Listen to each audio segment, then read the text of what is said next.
नमस्कार प्रिय मित्रों और मेरे प्रिय विद्यार्थियों। आप सभी को का एक जो प्रश्न है जो बार बार आ रहा है कि इस बार की जो परीक्षा होगी वो किस प्रकार से होगी, उसमें जो पेपर आएगा वो किस प्रकार से आएगा। तो प्रिय विद्यार्थियों, आज मैं आप लोगों की इस समस्या का समाधान करने के लिए लेकर आया हूँ कक्षा 10वीं का। सबसे पहले हम कक्षा 10वीं की बात करते हैं कि जो कक्षा 10वीं में हिंदी का जो पेपर होगा वो वास्तव में किस प्रकार से आएगा, वार्षिक में और अर्धवार्षिक में भी। उसमें कितने नंबर की कौन सी चीज़ शामिल होगी और आपको किस प्रकार से पेपर के लिए अपनी तैयारी रखनी होगी। तो हम बात कर रहे हैं हिंदी पाठ्यक्रम कोड संख्या है 002 कक्षा 10वीं के लिए। ये जो पाठ्यक्रम की मैं बात कर रहा हूँ ये 2022 और 2023 के लिए है। प्रिय मित्रों, प्रिय विद्यार्थियों, जो आपका प्रश्न पत्र होगा वो सीबीएसई के अनुसार दो खंडों में विभाजित होगा, खंड आ और खंड बा। खंड आ में आपसे 49 वस्तुपरक प्रश्न पूछे जाएंगे, मतलब बहुविकल्पीय प्रश्न पूछे जाएंगे। इनमें से आपको केवल 40 प्रश्नों के उत्तर ही देने होंगे। जैसा कि आप इसमें देख पा रहे हैं, आपको स्पष्ट दिख रहा होगा। यहाँ आपसे केवल 40 नंबर के आपको प्रश्नों के उत्तर देने हैं। 49 प्रश्न आपसे पूछे जाएंगे। खंड बा में आपको जितने भी प्रश्न आएंगे सारे के सारे वर्णनात्मक प्रश्न पूछे जाएंगे और प्रश्नों में आपको उचित स्थान पर आंतरिक विकल्प दिए जाएंगे, मतलब जहाँ पर अथवा के रूप में प्रश्न दिए जाने होंगे वहाँ अथवा के रूप में प्रश्न दिए जाएंगे। अब ये जो पेपर होगा वो कितने नंबर का होगा? तो आपका जो पेपर होगा वो 80 नंबर का होगा। 20 नंबर आपको आंतरिक परीक्षा के रूप में विद्यालय की तरफ से प्रदान किए जाएंगे, जो विभिन्न विभिन्न गतिविधियों पर आधारित होंगी। समय कितना मिलेगा आपको? समय पूरे 3 घंटे का आपको समय मिलेगा। 80 नंबर का पेपर होगा। चलिए हम देखते हैं मित्रों, प्रिय विद्यार्थियों, कि वास्तव में पेपर किस प्रकार से रहेगा और क्या पूछा जाएगा। अपठित गद्यांश व काव्यांश पर चिंतन क्षमता व अभिव्यक्ति कौशल पर आधारित बहुविकल्पीय प्रश्न पूछे जाएंगे। ये बात आप बहुत अच्छे से नोट कर लीजिएगा। यहाँ आपके लिए एमसीक्यू आधारित प्रश्न पूछे जाएंगे, मतलब जो प्रश्न पूछे जाएंगे उनके 4 विकल्प आपके पास मौजूद होंगे। ये बहुविकल्पीय प्रश्न होंगे।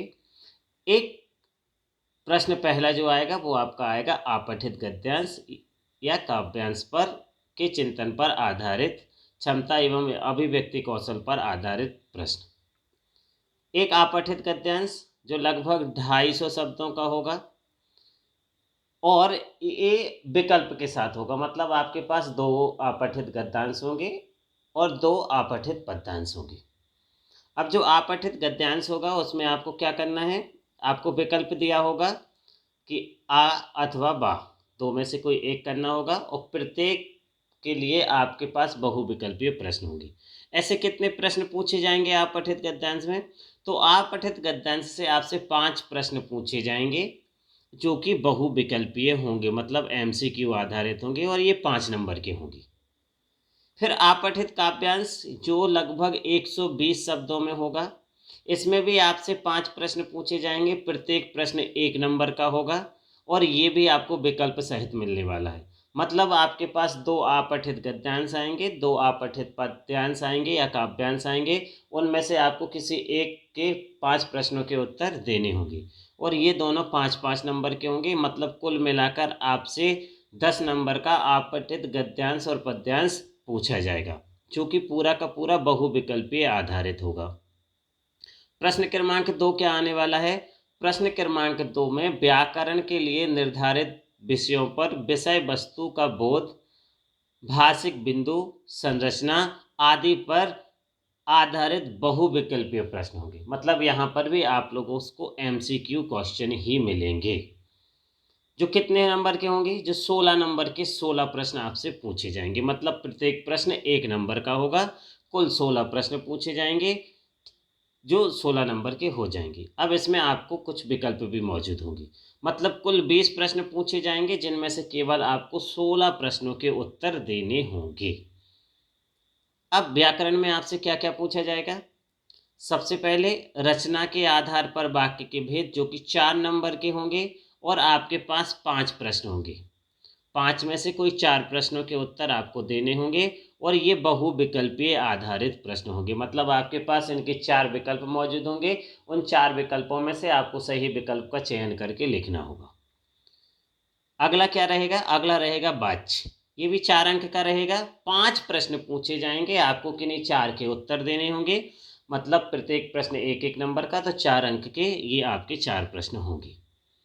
फिर पद परिचय भी आपसे 4 अंक के ही पूछे जाएंगे, जिसमें आपके 5 प्रश्न दिए जाएंगे, इनमें से किन्हीं 4 प्रश्नों के आपको उत्तर देने होंगे। इसके अलावा व्याकरण में इस बार कक्षा 10वीं में रस को अलग करके अलंकार को जोड़ा गया है। ये बात आप विशेष तौर से ध्यान रखिएगा कि रस अलग कर दिए गए हैं। अभी तक आप रस आपके पाठ्यक्रम में शामिल होता था, जिसको इस वर्ष अलग कर दिया गया है और कुछ अलंकार जोड़ दिए गए हैं, जिसमें शब्द अलंकार में से केवल आपको श्लेष अलंकार लिया गया है और अर्थ अलंकार से आपको उत्प्रेक्षा, अतिशयोक्ति और मानवीयकरण अलंकार लिए गए हैं। मतलब 4 अलंकार, 4 नंबर के 5 प्रश्न आपको दिए जाएंगे अलंकार से संबंधित, उसमें से कोई 4 प्रश्नों के उत्तर आपको देने होंगे। उत्तर कैसे देने होंगे? यहाँ भी आपके पास विकल्प मौजूद होगा।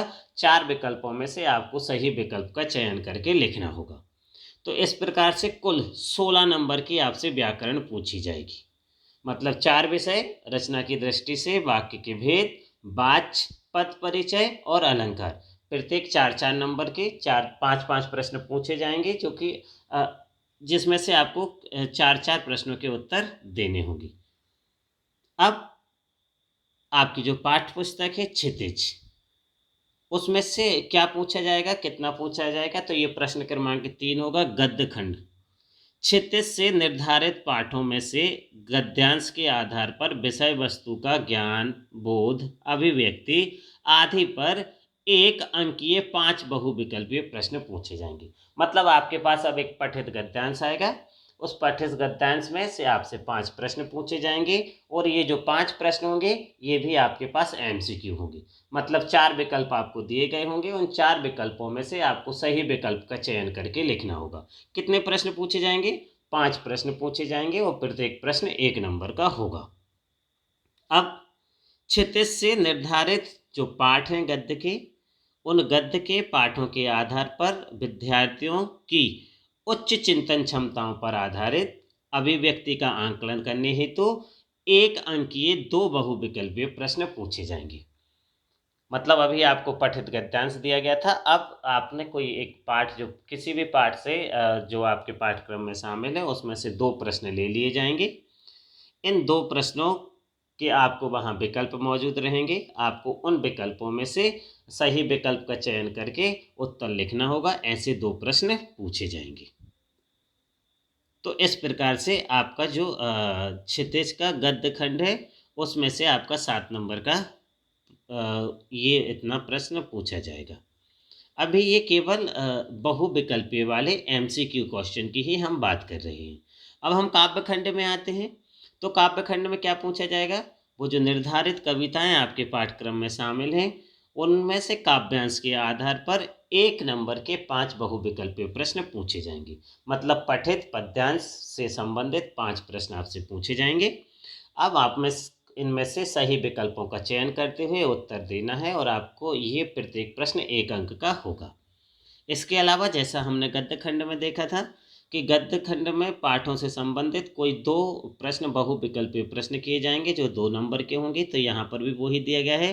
क्षितिज से निर्धारित कविताओं के आधार पर विद्यार्थियों का काव्य बोध परखने हेतु 1 अंकीय 2 बहुविकल्पीय प्रश्न पूछे जाएंगे। तो इस प्रकार से 7 नंबर का आपका गद्य खंड का बहुविकल्पीय आ जाएगा और 7 नंबर से पद्य खंड का बहुविकल्पीय आ जाएगा। अब आते हैं हम खंड बा में। खंड बा में हमने पहले ही देखा था, जैसे कि आपसे क्या पूछा जाएगा? वर्णात्मक प्रश्न पूछे जाएंगे। इसमें आपको क्या पूछा जाएगा? क्षितिज भाग 2 और जो आपकी पूरक पाठ्य पुस्तक है कृतिका भाग 2, उसमें से आपसे प्रश्न पूछे जाएंगे, जिनके उत्तर आपको वर्णनात्मक रूप में देने होंगे। गद्य खंड से क्या पूछा जाएगा? क्षितिज से निर्धारित पाठों में से विषय वस्तु का ज्ञानबोध, अभिव्यक्ति आदि पर आधारित 3 प्रश्न पूछे जाएंगे, जो विकल्प सहित होंगे। मतलब इन 3 प्रश्नों के साथ आपको एक विकल्प मौजूद रूप से मिलेगा। ये इनके उत्तर आपको कितने शब्दों में देना होगा? 25 से 30 शब्दों की शब्द सीमा होगी और इन 4 में से आपको किन्हीं 3 प्रश्नों के उत्तर देने होंगे। मतलब आपसे 4 प्रश्न पूछे जाएंगे जिनमें से आपको केवल 3 प्रश्नों के उत्तर देने हैं। प्रत्येक प्रश्न कितने नंबर का होगा? प्रत्येक प्रश्न 2 नंबर का होगा, यानी कुल मिलाकर आपको 6 नंबर के ये प्रश्न पूछे जाएंगे। अब हम काव्यखंड में आते हैं, तो काव्यखंड में कैसा रहेगा? क्षितिज से निर्धारित कविताओं के आधार पर विद्यार्थियों का काव्यबोध परखने हेतु 3 प्रश्न पूछे जाएंगे जो विकल्प सहित होंगे। इनके उत्तर कितने शब्दों में देना है आपको? वो 25 से 30 शब्दों की शब्द सीमा में आपको उत्तर देना है। 4 प्रश्न मौजूद होंगे, आपको किन्हीं 3 प्रश्नों के उत्तर देने होंगे। प्रत्येक प्रश्न 2 नंबर का होगा। इस प्रकार कुल आपके जो प्रश्न के अंक हो जाएंगे वो हो जाएंगे 6। मतलब 6 अंक का आपका गद्य खंड और 6 अंक का आपका पद्य खंड। अब बात करते हैं हम पूरक पुस्तक से, मतलब कृतिका से। तो यहाँ कृतिका के निर्धारित जो पाठ हैं उन पर आधारित 2 प्रश्न पूछे जाएंगे और जो आपका प्रत्येक प्रश्न होगा वो कितने नंबर का होगा? वो होगा 4 नंबर का। अब आपको यहाँ भी विकल्प मिलेंगे, मतलब आपको कोई 3 प्रश्न दिए जाएंगे, उनमें से कोई 2 प्रश्न आपको करने होंगे, मतलब 2 प्रश्नों के उत्तर आपको देने होंगे। यहाँ शब्द सीमा बढ़ जाएगी क्योंकि यहाँ अंक बढ़ गए हैं। अभी तक आपके जो प्रश्न थे वो 2 अंक के थे, अब ये ठीक डबल हो गए हैं, 4 अंक के हो गए हैं। तो पहले शब्द सीमा 25 से 30 थे, अब कितनी हो जाएगी? अब 4 अंक के अनुसार 50 से 60 शब्दों के बीच में आपको ये उत्तर देने होंगे। अब आता है रचनात्मक लेखन, जिसमें आपको बहुत से विषय दिए गए होंगे जिन पर आपको लेखन कार्य करना होगा। तो सबसे पहले अनुच्छेद लेखन आएगा, जिसको आपको लगभग 120 शब्दों में लिखना होगा। ये अनुच्छेद किस पे आधारित होंगे? ये समसामयिक एवं व्यवहारिक जीवन से जुड़े हुए 3 विषयों में से किसी एक विषय के ऊपर आपको अनुच्छेद लिखना होगा। ये कितने नंबर का होगा? ये 6 नंबर का होगा। अब अभिव्यक्ति की क्षमता पर केंद्रित औपचारिक अथवा अनौपचारिक विषयों में से किसी एक विषय पर लगभग 100 शब्दों में आपको पत्र लिखना होगा और ये पत्र कितने नंबर का होगा? ये 5 नंबर का होगा। इसके अलावा विद्यार्थियों इस वर्ष जो एक नया 2 नए विषय आप लोगों के पाठ्यक्रम में जोड़े गए हैं, एक है स्ववृत्त लेखन और एक औपचारिक ईमेल लेखन। तो आपको उपलब्ध रिक्ति के लिए लगभग 80 शब्दों में एक स्ववृत्त लेखन मतलब बायोडाटा लेखन करना होगा, अथवा आपको किसी एक दिए गए विषय पर 80 शब्दों में ही औपचारिक ईमेल लेखन करना होगा। ये कितने नंबर का होगा? ये 5 नंबर का होगा। मतलब 2 में से कोई एक करना है और ये 5 नंबर का होगा। इसके अलावा क्या होगा आपके पाठ्यक्रम में? विषय से संबंधित लगभग 60 शब्दों के अंतर्गत आपको विज्ञापन लेखन करना होगा या क्या करना होगा? संदेश लेखन। मतलब आपको विज्ञापन लेखन अथवा संदेश लेखन 2 में से कोई एक करना होगा और ये कितने नंबर का होगा? ये 4 नंबर का होगा। इनकी शब्द सीमा कितनी होगी? इनकी शब्द सीमा होगी 60 शब्द। इस प्रकार प्रिय विद्यार्थियों ये कुल 80 नंबर का आपका पेपर हो जाएगा। आंतरिक मूल्यांकन में आपका जो विद्यालय द्वारा दिए जाने वाले अंक होंगे, समसामयिक अध्ययन आकलन जो होगा, बहुविध आकलन होगा, पोर्टफोलियो होगा, श्रवण एवं वाचन होगा, ये सारे के सारे 5-5 नंबर के होंगे जो कुल 20 नंबर हो जाएंगे। इस प्रकार कुल मिलाकर आपके 100 नंबर हो जाएंगे, 100 अंक हो जाएंगे। अब कुछ बच्चों को ये डाउट है कि कौन कौन से चैप्टर हैं और कौन कौन से चैप्टर नहीं हैं। तो प्रिय विद्यार्थियों और प्रिय मित्रों, विशेष तौर से ध्यान रखिएगा कि यहाँ जिन पाठों का उल्लेख किया गया है केवल इनको ही अलग किया गया है। बाकी सारे के सारे पाठ जो पहले अलग भी कर दिए गए थे वो भी फिर से पाठ्यक्रम में जोड़ लिए गए हैं। तो देव, सवैया, कवित ये पूरा पाठ अलग कर दिया गया है, इनसे संबंधित प्रश्न परीक्षा में नहीं पूछे जाएंगे। गिरजा कुमार माथुर की छाया मत छूना, इस पूरे पाठ को अलग कर दिया गया है, इससे संबंधित प्रश्न नहीं पूछे जाएंगे। ऋतुराज की कन्यादान, इसको भी पूरा अलग कर दिया गया है और इससे संबंधित भी प्रश्न नहीं पूछे जाएंगे। गद्य खंड में महावीर प्रसाद द्विवेदी स्त्री शिक्षा के विरोधी कुतर्कों का खंडन, ये पूरा पाठ अलग कर दिया गया है। इस वर्ष मानवीय करुणा की दिव्य चमक, ये पूरा पाठ भी अलग कर दिया गया है, इनसे संबंधित प्रश्न भी नहीं पूछे जाएंगे। वहीं यदि हम कृतिका की बात करें तो यही ठैया झुलनी हैरानी हो रामा, इस पूरे पाठ को अलग कर दिया गया है। साथ ही जॉर्ज पंचम की नाक, इस पूरे पाठ को अलग कर दिया गया है। मतलब कृतिका से आपके पास अब केवल 3 ही पाठ रहेंगे जिनका आपको अध्ययन करना है। ये 2 पाठ आपके अलग कर दिए गए हैं। उम्मीद कर सकता हूँ आप लोगों के लिए ये जानकारी स्पष्ट हो गई होगी। कक्षा 9वीं से संबंधित जानकारी मैं अपने अगले वीडियो में दूंगा। तब तक के लिए आप मेरे अगले वीडियो का इंतज़ार कीजिए। और यदि आपको कोई डाउट है, अभी भी कोई शंका है, तो आप कमेंट बॉक्स में मुझे कमेंट करके अपनी जो शंका है उसका समाधान पा सकते हैं। धन्यवाद।